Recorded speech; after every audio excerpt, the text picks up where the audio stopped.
Hello नमस्कार। स्वागत है आपका हमारे YouTube channel GS exam mentor पर। तो आज हमारे पेडागोजी क्वेश्चन सीरीज में ये चौथी वीडियो है जिसमें हम आज 10 क्वेश्चंस करेंगे। तो बिना कोई देर करते हुए शुरू करते हैं। पहला क्वेश्चन है हमारा, अभिप्रेरणा का वर्गीकरण होता है। अब इसमें ऑप्शन देख लेते हैं। स्वाभाविक और कृत्रिम। दूसरा ऑप्शन है कम महत्वपूर्ण तथा अधिक महत्वपूर्ण। और तीसरा ऑप्शन है जन्मजात तथा अर्जित। और चौथा ऑप्शन है अभिप्रेरणा तथा प्रलोभन। तो इसमें जो हमारा सही ऑप्शन है वो है ऑप्शन नंबर 3, जन्मजात तथा अर्जित। अब इस ऑप्शन को जानने के लिए हमें बात करनी होगी मैस्लो की। मैस्लो ने अभिप्रेरणा या मोटिवेशन का सिद्धांत दिया था, जिसमें उन्होंने अभिप्रेरणा को दो भागों में वर्गीकृत किया था। पहला भाग जो था वर्गीकरण का, वो बताया जन्मजात अभिप्रेरक।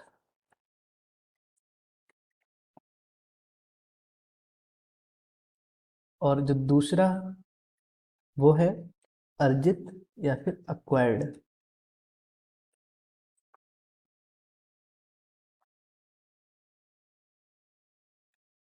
जन्मजात अभिप्रेरक में ऐसे अभिप्रेरक आते हैं जो हमें जन्म से ही मिलते हैं, जैसे कि भूख, प्यास, सुरक्षा इत्यादि। अर्जित अभिप्रेरक होते हैं। अर्जित अभिप्रेरक भी दो भागों में इन्होंने वर्गीकृत किए। पहला भाग हो गया सोशल, जिसको सामाजिक। और दूसरा भाग हो गया इसका इंडिविजुअल, व्यक्तिक। जो सोशल अभिप्रेरक होते हैं, सामाजिक अभिप्रेरक होते हैं, उनमें आते हैं सामाजिकता होती है, युत्सा होती है। और जो इंडिविजुअल व्यक्तिक अभिप्रेरक होते हैं, उनमें हमारी आदतें, रुचि, व्यक्तित्व, ये चीज़ें आती हैं। तो इसका जो हमारा सही ऑप्शन है वो है ऑप्शन 3, जन्मजात तथा अर्जित।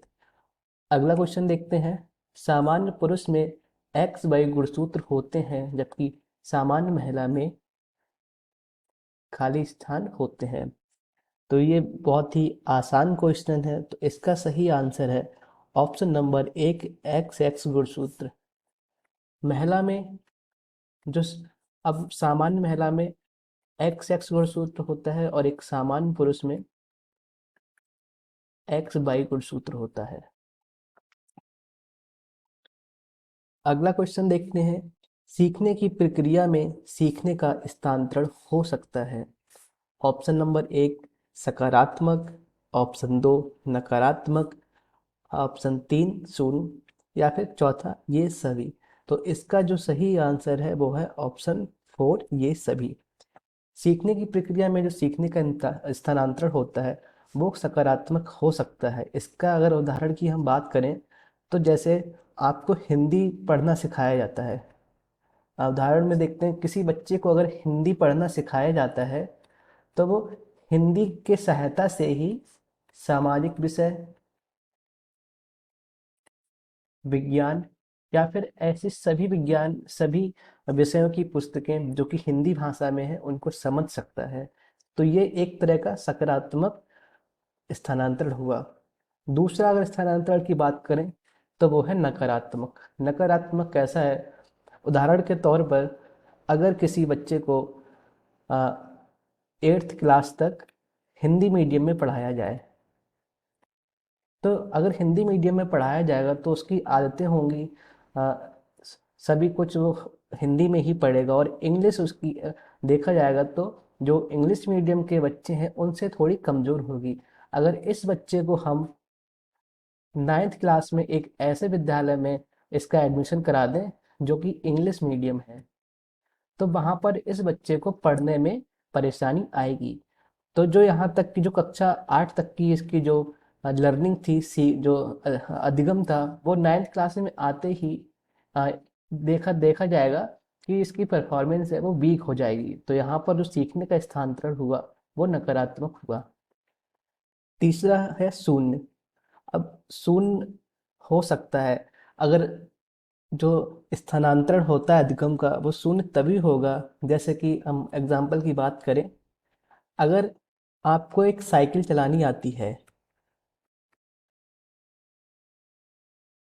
तो जरूरी नहीं है कि आप एक हवाई जहाज चला लें।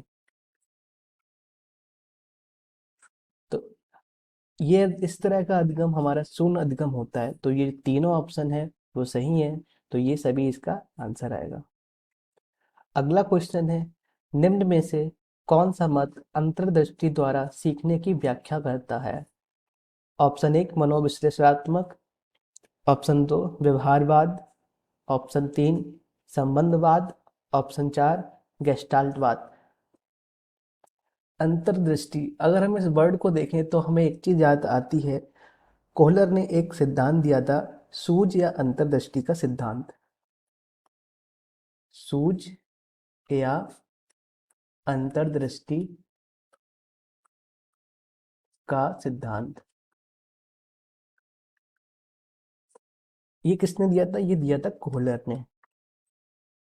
जो कोहलर हमारे थे वो किस विचारधारा से आते थे? वो आते थे गेस्टाल्टवाद से।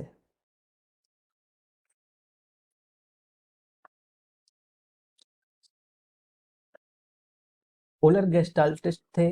अब इनका ये सिद्धांत था सूझ या अंतर्दृष्टि का सिद्धांत, सुल्तान पर।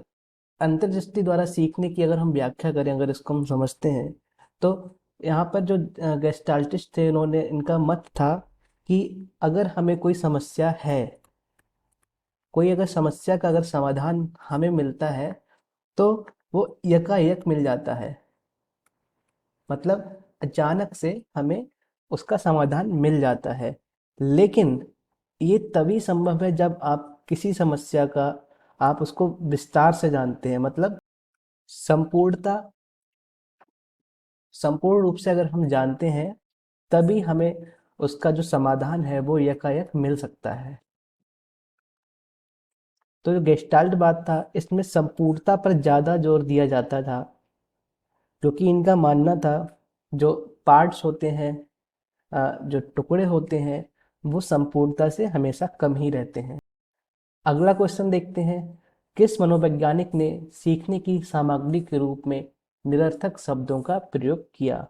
ऑप्शन एक विलियम जेम्स, ऑप्शन दो स्किनर, ऑप्शन तीन एबिंगहॉस, ऑप्शन चार बार्टलेट। इस क्वेश्चन का सही आंसर है ऑप्शन नंबर तीन एबिंगहॉस। एबिंगहॉस का पूरा नाम था हरमन एबिंगहॉस। हरमन एबिंगहॉस। इन्होंने एक प्रस्ताव दिया था। प्रस्ताव इनका क्या था कि जो निरर्थक शब्द होते हैं वो भी सीखने में सहायता करते हैं। तो इस तरह से इसका सही ऑप्शन तीन है। और एक चीज और देखते हैं, हरमन एबिंगहॉस को अधिगम मनोविज्ञान का जनक कहा जाता है।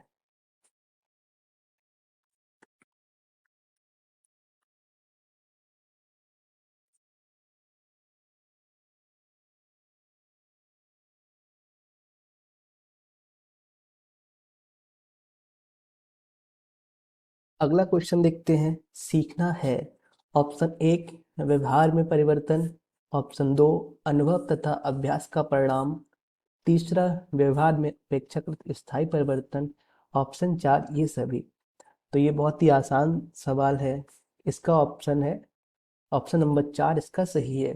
क्योंकि अगर हम कुछ सीखते हैं तो व्यवहार में परिवर्तन हो सकता है। अनुभव तथा अभ्यास का परिणाम भी सीखना होता है। व्यवहार में अपेक्षाकृत अगर स्थायी परिवर्तन आता है तो वो सीखने के माध्यम से ही होता है। तो इस प्रकार ये हमारे तीनों ऑप्शन सही है, तो इसका ऑप्शन चार इसका आंसर है। अगला क्वेश्चन है, चिंतन संज्ञानात्मक पक्ष एक मानसिक क्रिया है, यह कथन दिया गया है। ऑप्शन एक डीवी द्वारा, ऑप्शन दो गिलफर्ड द्वारा, ऑप्शन तीन क्रूज द्वारा, ऑप्शन चार रॉस द्वारा। इसका सही ऑप्शन है वो है ऑप्शन नंबर चार रॉस द्वारा। चिंतन संज्ञानात्मक पक्ष में एक मानसिक क्रिया है, ये एक दूसरी तरह से भी आपको लिखा हुआ मिल सकता है, जो कि ये है: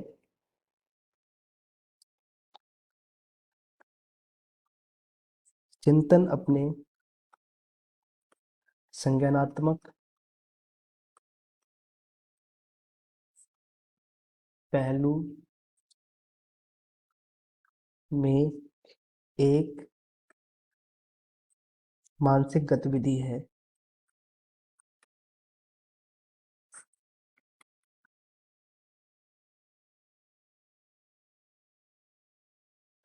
बाल मनोविज्ञान के आधार पर कौन सा कथन सर्वोत्तम है? पहला, सारे बच्चे एक जैसे होते हैं। ये कथन गलत है, क्योंकि सब बच्चे एक जैसे नहीं होते हैं। ऑप्शन दो, कुछ बच्चे एक जैसे होते हैं। ये भी ऑप्शन गलत है। कुछ बच्चे विशिष्ट होते हैं। ये भी ऑप्शन गलत है। प्रत्येक बच्चा विशिष्ट होता है। ये ऑप्शन सही है। बाल मनोविज्ञान के आधार पर अगर हम बात करें, तो प्रत्येक बच्चा यूनिक होता है, मतलब प्रत्येक बच्चा विशिष्ट होता है। तो इस प्रकार ऑप्शन नंबर 4 सही है। अगला क्वेश्चन देखते हैं। वह अवस्था जब बच्चा तार्किक रूप से वस्तुओं व घटनाओं के विषय में चिंतन प्रारंभ करता है, कौन सा है? देख लेते हैं। औपचारिक संक्रियात्मक अवस्था। ऑप्शन दो, पूर्व संक्रियात्मक अवस्था। ऑप्शन तीन, संवेदी प्रेरक अवस्था। ऑप्शन चार, मूर्त संक्रियात्मक अवस्था। ये अवस्थाएं जीन पियाजे द्वारा दी गई थी। तो इसमें जो हमारा सही ऑप्शन है, वह है ऑप्शन नंबर चार, मूर्त संक्रियात्मक अवस्था। इस अवस्था की अगर हम बात करें, तो ये अवस्था 7 वर्ष से 11 वर्ष तक रहती है। अगला क्वेश्चन देखते हैं। व्यक्ति में उन मनोशारीरिक अवस्थाओं का गतिशील संगठन जो उसके पर्यावरण के साथ अद्वितीय सामंजस्य निर्धारित करता है, इसका सही आंसर है ऑप्शन नंबर एक, व्यक्तित्व। यहाँ पे कंफ्यूजन हो सकता है समायोजन के साथ, लेकिन यहाँ पर बात की जा रही है मनोशारीरिक अवस्थाओं का गतिशील संगठन। अगर यहीं पर बात प्रक्रियाओं की जाती, क्रिया की जाती, तो वहां पर समायोजन आंसर सही होता है। तो हमारा यहाँ पे सही ऑप्शन एक है, जो कि व्यक्तित्व है।